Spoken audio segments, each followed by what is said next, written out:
The space between is terrifying. Nothing is instantaneous. Everything takes time. When you snap your fingers for the explosion to begin, the time it takes for the sound of the snap to reach the epicenter of the ball of fire might be infinitesimally small to you, but to a consciousness outside the constraints of time, there is nothing that lasts longer than that single snap.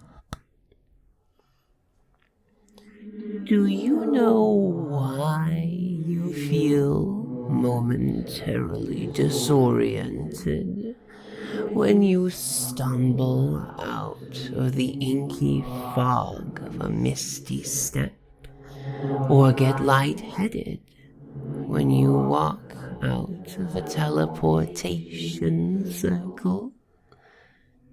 It is because, for however short of a time it is, your existence is torn to shreds and hurled through infinity, through an unnumberable amount of places and times, until each little particle finds itself again at the right time and place. A fraction of a second, maybe.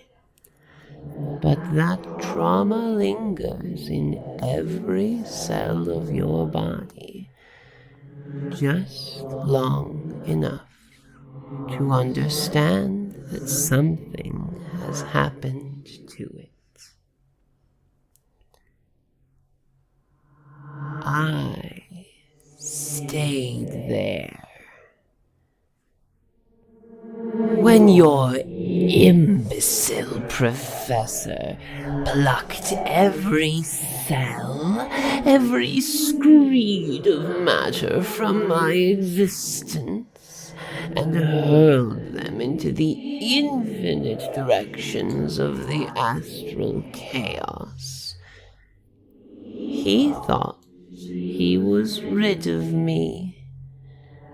That the discordant cocktail of nothing and everything that makes up the space between spaces would be sufficient to eradicate the so-called threat I posed.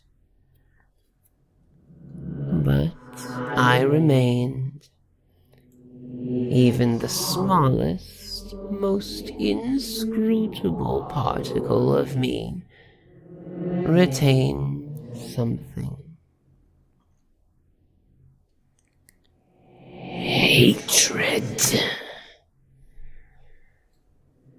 And it was that hatred, simple and single-minded as it was at the time, that began the long work of bringing my mind back together. In the space between, time is mutable, changes like the wind on a mountain top. As I was rebuilding myself in the planar chaos, it was impossible to tell how long it had been when my mind was finally recollected enough to once again have thoughts,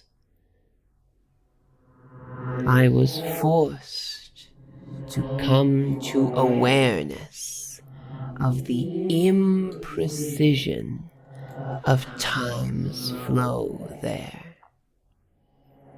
Every moment was an hour, a year, a second, an eternity.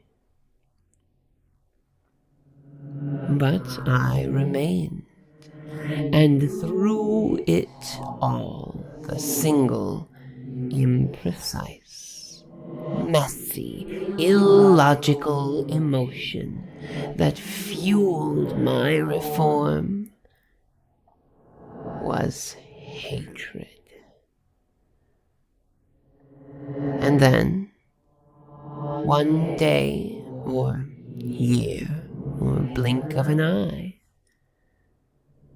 I found the opening back. Time has meaning here. 1 year ago, I found my way back in, back to the plane from which I was so unceremoniously ejected and flung to the infinite winds. And it was his fault. The irony is astounding. So, first, revenge. The fulfillment of an infinite number of eons worth of seething hatred. Then, to finish what I started. I've been nowhere for so long, for incomprehensible stretches, that time here on your precious little material plane is almost simplistic, a child's metaphor. I am patient, oh, by necessity must I have grown to be patient. I can wait a while longer, watch the object of my hatred slowly walk further toward ruining himself. He doesn't even remember. But that's okay. Nothing is instantaneous. Everything takes time.